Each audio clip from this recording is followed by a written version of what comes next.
and welcome to History Through Fiction, the podcast. I'm your host, Colin Mustful, and today I am thrilled to be joined by Joy Callaway, author of the novel The Star of Camp Greene. Joy, welcome. Thank you so much for having me, Colin. I'm so excited to be on. I almost said John because I looked at the name on the Because my screen. yes, we had a computer mishap this morning, so I am my husband today on Zoom. Yes, that's what happens. It's Technology, just, guys. and then it was just so close to Joy. I I had know. I'll answer stuttered there to for a minute. it. Well, I want to start with actually a quote from author Jenny Walsh. She describes your book as imagine if Taylor Swift was performing at a military camp, overheard a war secret, then was forced to remain at the camp under false pretenses. So, a pretty compelling description there. How does that fit with your novel?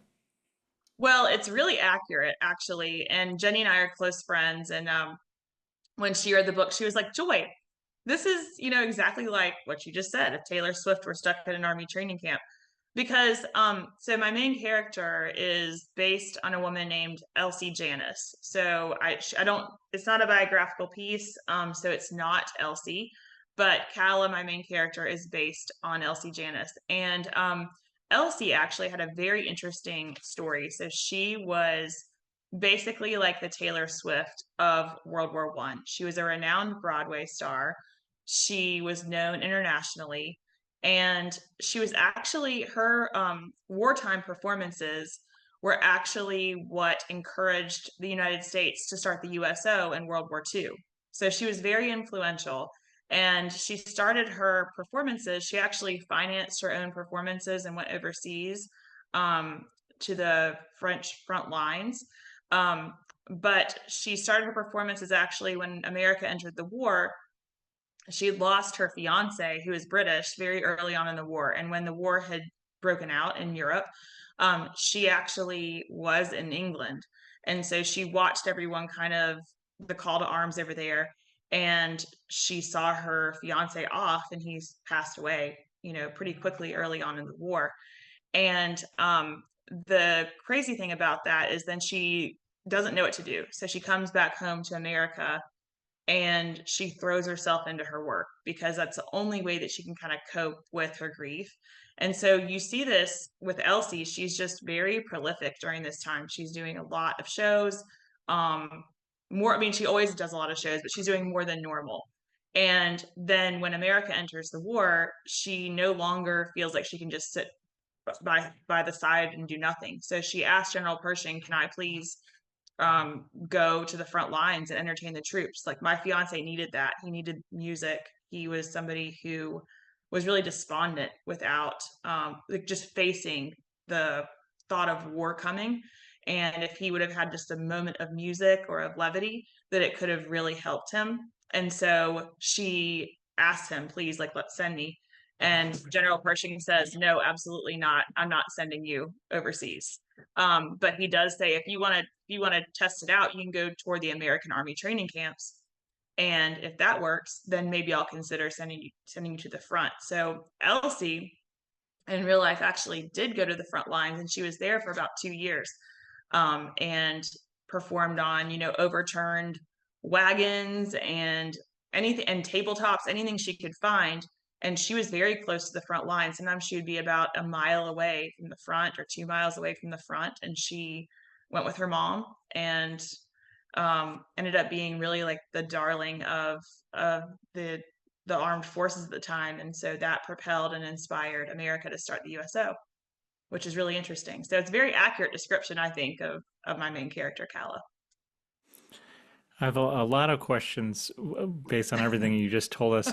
One that I'm curious about is what survived from that? Because this is 1918. Mm-hmm. When doing your research, were you able to find any video of her performing for the troops? Any descriptions of maybe soldiers describing her singing, anything like that? Yes, so there's actually recordings of her singing. They're not video, but they are recordings of her, and they're kind of scratchy because, of course, the quality wasn't great. But you can hear her. They're also letters from her time over there. She also wrote a diary that's published that you can read. And newspaper, I love newspaper archives. It's one of my favorite things. And so I also saw lots of pictures of her because she was published a lot in the newspapers. So lots of resources on that end of things. And for some time, I'd considered writing a biographical piece on her. Just that what happened to me was the story kept she kept getting stuck at Camp Greene, and so Elsie in real life, she visited Camp Greene, but she did not get stuck there. And so that's I when I write biographical fiction, I take everything I know about a person and I don't really subtract from that. I just add in the question marks I have. And in this particular instance, I didn't feel comfortable using her real name when I was going to deviate so much from her real life experience. Well, that makes me think about that the moment you had to make that choice. How far along were you with this project, and how did that feel when was it exciting, or was it like, oh shoot, I really need to change the name? Well, it's hard because a lot of times my books have multiple points of inspiration at how they come to me. And with this particular book, I'd been initially inspired by Charlotte's Camp Greene, which was the World War I Army training camp. And I'm a lifelong Charlottean. I've lived here forever, and I didn't know anything about Camp Greene. I actually found it out in a book called Secret Charlotte, and so I was fascinated by that. And I set out to write a book about set at Camp Greene, about Camp Greene. And as I was doing research for that, I uncovered Elsie. So then I got kind of sidetracked. And then as I was beginning to think through plot and stuff like that, I kept coming back to Charlotte. And I knew I was going to set a scene at Camp Greene, but what happened was the research and interest I had in the Army training camp life really took over. And so I kind of wanted to, and actually, another point of inspiration is so Irving Berlin. Are you familiar with Irving Berlin? So he is a wide, hugely renowned singer, songwriter, performer from the World War I era. So he wrote White Christmas, that song. He wrote he was involved in a lot of movies of the era, plays of the era. He's probably one of the most well-known songwriters of the era. And he actually was stationed in an army training camp in New York during this time period. And what he did is he actually found musicians that were stationed with him and created a group that entertained the army training camp. And they used this as a kind of a way to have a little bit of respite from war training. And so that was inspiring to me too. So I kind of wondered what would it have been like if we'd had a sort of, Elsie Janis, but taking on sort of an Irving Berlin role in this army training camp here in Charlotte. And so that's kind of the gist of the inspiration and how it all came together. But yeah, I did set out in various times to write books that were independently about each of those things. That's really interesting to hear how that all came together. You mentioned Camp Green now a few times, and before we started the interview, you had given me some more information about what it was. So, could you kind of go into a little bit of detail? What was Camp Green? What was the setting of 1918 America as far as entering the war and everything that was going on there in Charlotte? Yes. So Charlotte in general, so America enters the war, and um, luckily, I'm going to go preface all this with saying I have had a really great resource. So I'm friends with a girl who is a JAG Corps. She's in the JAG Corps right now, and one of her dear friends is a JAG Corps historian, and his focus is World War I. And so I got to speak to him a lot about Army history, which was amazing and so helpful.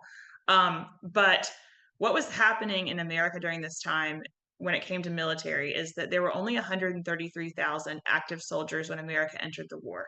And mostly they were tasked with keeping peace in the Philippines. So it was, not anything. We didn't need a big armed forces at that point. It was, okay. But then when World War I comes up, we have to raise a large number of soldiers to contribute to the war effort. And so what happens is, America's like, what are we going to do here? And so they decide to create 32 Army training camps throughout the country to train untrained soldiers and then send them overseas. By the end of World War I, we had actually, which we weren't in World War I for very long, 1917 through 1919, we had 3 million soldiers serve. So it went from 133,000 to 3 million. And Camp Greene, so Charlotte at the time, Charlotte, North Carolina, was actually a very small town. It had about 45,000 people. And so Charlotte, hearing that these Army training camps were coming up, the city leaders were like, this would be a great opportunity to bolster our economy, to, let the country know we're here. And so Charlotte really campaigned to get this Army training camp placed in Charlotte. And cities could kind of like lobby, this is why you should be here, all this stuff. And Charlotte got chosen because it had a nice climate, because there were rail systems that could go about anywhere. And there was the land mass to do it. So it was about 7,000 acres. It was massive. It actually stretched 2 counties. And there were some like elevated farmhouses that they could use as kind of like headquarters. And so Charlotte was selected for that purpose. And so the Army comes in and they set up what, if you saw pictures of Camp Greene, there are some still today. It was basically a city within a city. So Charlotte itself was here, but then they brought 60,000 soldiers in. So it doubled the size, of Charlotte, actually over doubled the size of Charlotte. And it was the first touch point in really my town's history where you see this huge population growth. Now Charlotte is a very big city. And so it's the first time. It's interesting to me, like how cities get to be the way they are. And Charlotte, you can look back at Camp Greene and realize that's the first time that Charlotte had a big population boom, because soldiers actually later would come back to town. They had such a great reception here. It was a full city effort. We had every Sunday, the townspeople would bring soldiers home for dinner at their homes. The girls would make, the Red Cross ladies made fresh donuts that they would pass out when soldiers would come in off the trains. They'd be hot donuts. Kind of wonder if Krispy Kreme was kind of invented based on that, because it's headquartered here in North Carolina. And it was just a really interesting setting. So that in a lot of Army training camps, they were in barracks like you would normally see, but Camp Greene was a tent city. So you had soldiers mostly living in tents. They were like 4 to a tent. There were 190 regiments here. And the tent city, Camp Greene, had a library. They had a YMCA. They had post offices, bakeries, anything you would need there. And it was really interesting because as I mentioned earlier, I love newspaper archives. And so I got to see and read a ton about what was going on in the camp throughout the time. There was also, notably, something called a Liberty Theater that America always put in these Army training camps. And at Camp Greene, it was a tent, but they had like, usually like the resident soldiers would either put on musical acts or maybe even like wrestling matches, which I thought was crazy to hear about. But they would do that kind of thing. And then on occasion, they'd have celebrities come through. So like Mary Pickford came, and Charlie Chaplin, and they would just get up on the stage and say a little something. They weren't doing like an act or anything, but they kind of bolster the war effort that way. And so pretty much it was just a really fascinating thing to study, and a fascinating part of my city's history. And so I got really pulled into wanting to tell also. I feel like a lot of times in historical fiction, especially war historical fiction, we are brought to Europe, to the front lines where the action is taking place. And there aren't tons of stories about the home front and kind of what's happening here, especially in World War I. And I thought that would be an interesting snapshot for people to kind of step into and learn about, because it was interesting for me to learn about what it would have meant, right when the Army is first being kind of constructed in World War I, and what it would have been like to be in one of these Army training camps that are basically forgotten to history, because most of the time I think there's maybe like one or two that still exist, and that's all. Yeah, it never occurred to me at all, but it makes sense. And when I think of World War One, yeah, I think of the front or the stories that are told of PTSD following World War One. But it's fascinating, and I think you saw pictures of Camp Greene on your website. Did you have some up there? Mhm. Yes. Yeah. Well, so you've given us a lot of information about the historical backdrop of your novel, but of course this is fiction, so you have human elements of love and loss and illness. Can you talk about how you crafted those more ways for readers to empathize with your characters into this historical backdrop? Sure. So yes, a lot of my characters, as I mentioned, my main character is inspired by Elsie Janis, but she's not Elsie, so fictional character. And then I have another primary character. He's a colonel in the army. Um, and I really want, and then also I have a lot of side characters that are very important. They represent a lot of different experiences that people would have gone through during this time period. So you have a nurse who is my main character, becomes my main character's best friend. You have a fellow Broadway star that's supposed to be a mentor to my main character and ends up being kind of a frenemy instead. Broadway had a lot of drama going on back then, which was fun to research too. But my main guy character, he is in a unique position. So he actually, when you meet him, you realize he wants to be over at the front lines too, but for reasons I'm not going to get into, he's stuck at Camp Greene as well. And so they both kind of share this yearning to go over to the front for various reasons. And then the cast of characters for my musician soldiers was fascinating to look at, because another thing I didn't mention about Camp Greene is, or the army training camps, they would bring people in from, like, it wasn't like they pulled local soldiers in to these camps at first. They did later in the war, but like at first that they thought was, we'll bring people from far flung areas. So Charlotte got New England soldiers, and they got soldiers from the West, like Colorado and things like that. And I wanted to explore what that would have felt like for them, because when they came from the Northeast or the West, there are things that were happening in the South at that point in time that they would not have been used to.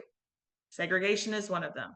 And so I wanted to paint a very accurate picture of what it would have meant, what it would have felt like to be here, no matter what your experience or background would have been. So I made sure that I represented that throughout my cast of characters, so that you can, at certain points in the story, step into a nurse's shoes, step into somebody who's, you know, used to not used to being here in the South and what that means. And, it's weird because the army actually, I have a situation in the book I talk about where there are two best friends, two musician best friends, and they're used to playing together in the Northeast, and they come down, and then one is written up because he goes into his black friend's tent, and that wasn't allowed back then. And I mean, I read this stuff in the newspapers, and you wish it was not true, and you realize it was. So I just try to make it as realistic as I possibly can through my fictional characters, making sure that they have a well-rounded experience, so that the reader then does as well. But it's really fun. That's one of my favorite parts, is looking at my cast of characters and figuring out, whose shoes I get to step into at this point.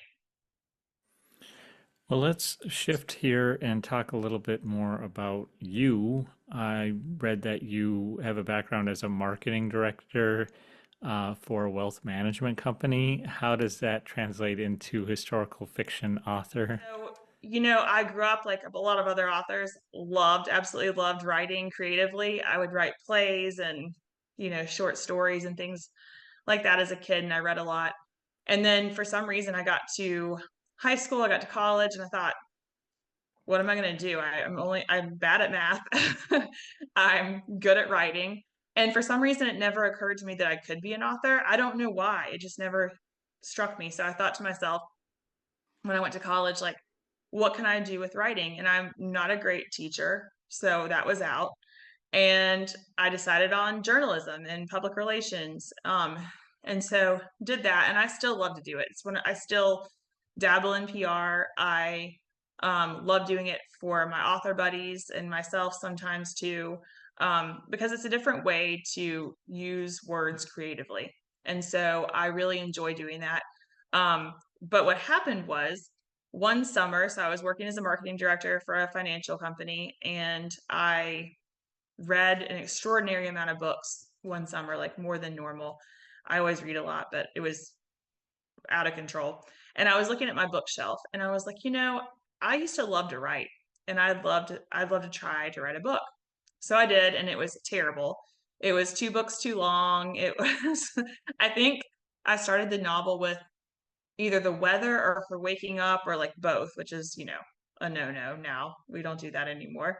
And but I caught the bug. I caught the writing bug, and I remembered the thing I loved forever. I remembered why I loved creative writing and what it was like to step into somebody else's shoes and explore someone else's life through the written word.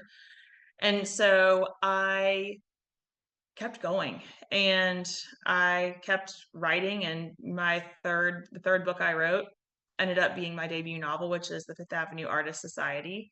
And I kind of left behind my marketing job, and now I do this full time primarily.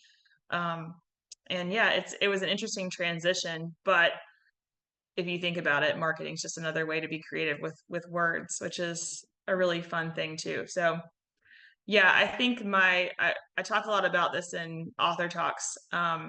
People ask, well, do you have advice for authors, for instance? And one of those is just not to give up, because I think, when you're working another job and you have limited time, or I had little kids when I first started, and I had almost no time, but the passion for it was there, and I knew I wanted to write these stories. And so sometimes when you're so passionate about something, no matter what area of a career you're in, or what phase of life you're in, you find time, because it has to come out of you. You just have to tell that story. So that's my roundabout way of saying it was a meandering road, but I'm here. Can you elaborate a little bit on? It sounds like you're very honest with yourself. Yeah. Uh, can you talk about what the challenges were with the both the kind of the disappointment, but then the perseverance that followed that disappointment? hmm Yeah, so it's funny. My literary agent that I currently have, I think it was several years ago, we figured out that I had queried her for my very first book I'd ever written. Because of course I did. I thought at the time, I was like, it's the great American novel, it's great. Now it's in a binder upstairs somewhere, and it will never see the light of day. But I think when you first start writing, you write that first draft, that first book for you. It is completely what you love. You don't have any um I didn't know anything about the industry when I first started writing. I didn't know about the do's and don'ts of publishing. I just knew what kind of story I wanted to write. And so I think that I had to hold on to that, even as, the first book didn't work out. And really, the second book didn't work out. I'd written a book second that was a different genre completely. I was trying to write to the market, and I was trying to write what I thought other people would like instead of what I did. And I guess that I was I also had a really great group of aspiring writer friends that we were all trying to get published, and we pushed each other forward, and we would share our work.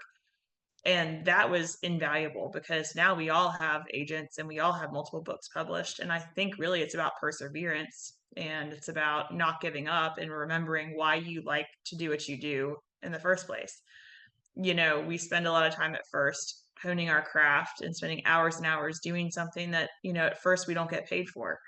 And so you have to have a lot of love for it, and passion behind it. And that's ultimately what makes a story good, is when it's true, and when you can tell that the author is passionate about what they're writing about.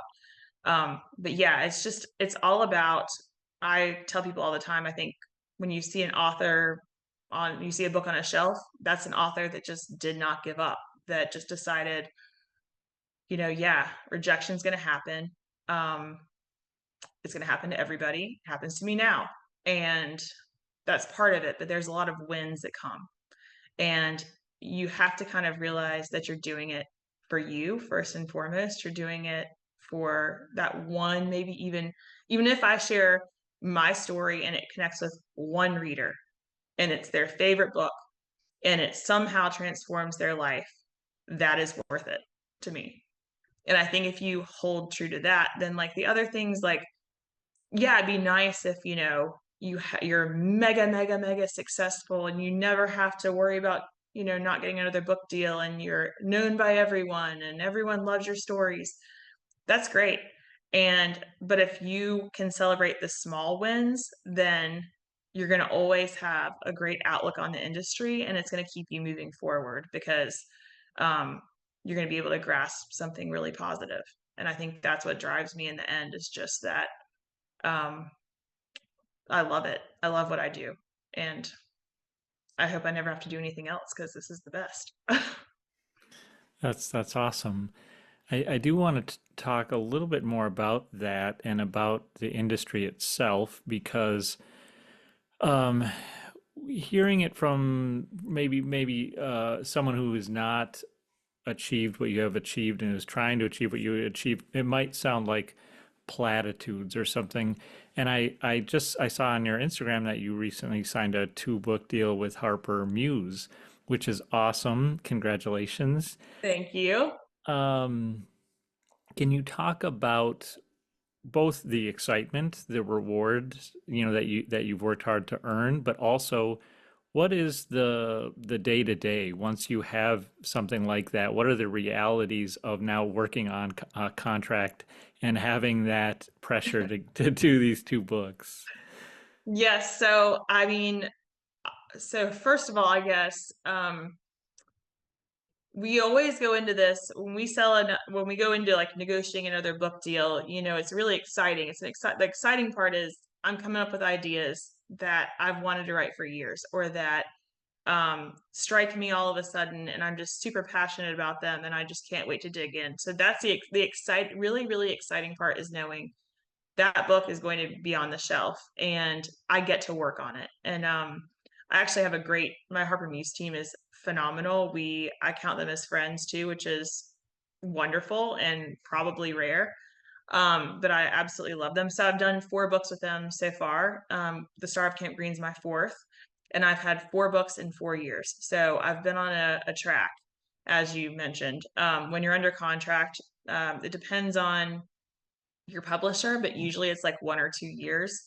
And so the tricky part for me, and I think the thing that I struggle with sometimes is that I'm a fairly quick writer because once I get into a character's head, I want to stay there. And so I'm a plotter too. So I get the plot down and then I kind of rock and roll with it. And I've a lot of times done the research for years. Like the subjects I write on, I've been interested in for a very long time. So it's not like I'm going into something cold, which is why I can, keep up with the pace. But the thing that I struggle with is that when you're on this book a year track, you have a book coming out, and then in a couple months, it's time for you to start talking about the next one because that's kind of how the promotional cycle goes. And so that book that's really not old, it came out a year ago, is now something you don't talk about as much. And that's the thing I struggle with because I dearly love my books and I would love to spend more time on each of them from um, when they're out in the world, I guess, because it's a lot about lead up and getting readers excited to purchase that book when it comes and hits the shelves. But a lot of people come and find books, a year into the publication cycle, and then you're on to the next one. And so I think that's the hard part for me is I would love to spend a little more time talking about each of my books, but the cycle just doesn't allow it. I mean, I obviously don't like not talk about them, but I guess I would like to focus on them more to maybe have a little bit more time for that. And I'm going to get to do that this year. I actually won't have a book coming out in 2026. So I'll have some more time to talk about, my previous works And then when my new book hits the shelves in 27, um, you know, the lead up to that, it'll be good, but I'll have had some time to like revisit, my books that are really pretty new, but that I haven't had a chance to just focus on for a while. Yeah, well, and it takes a little time for readers to find them. So hopefully your new list titles will point them in the direction of those now backlist titles, even if they're not that old. Well, you do a lot of events and speaking. If readers want to find you in person, can they do that? If they want to find you online, can they do that? Yes. So I just wrapped up my Star of Camp Greene tour. But I have another book coming out next month, wildly enough. It's a rom-com. So I will be on the road for that. And on my website, joycallaway.com, um, you can find all my tour dates. I always speak about both of them. This is also a strange thing. I had two books from two different publishers coming out this summer. We don't plan those things. The publishers do that. And so it's going to be a wild year, but I'm speaking about both books when I go on tour. So if you missed me for Star of Camp Greene tour, I'll be speaking about it a little bit on my Sing Me Home to Carolina tour, which is starting. My first event for that is June 6th at Litchfield Books, which is in Pawleys Island, South Carolina. And then I have dates throughout June, and some in July now too. So yes, look on my website, and then on socials, I'm Joy W Cal on Instagram, and then on Facebook, I'm facebook.com/Joy Callaway author. So would love to connect with any of you. Well, Joy, congratulations on the Star of Camp Greene, on all of everything that you're doing. It's just really wonderful to hear about your craft and about your success, and I'm just so glad that we had the chance to talk today. Well, I really appreciate you taking the time, Colin. It's been so nice talking to you.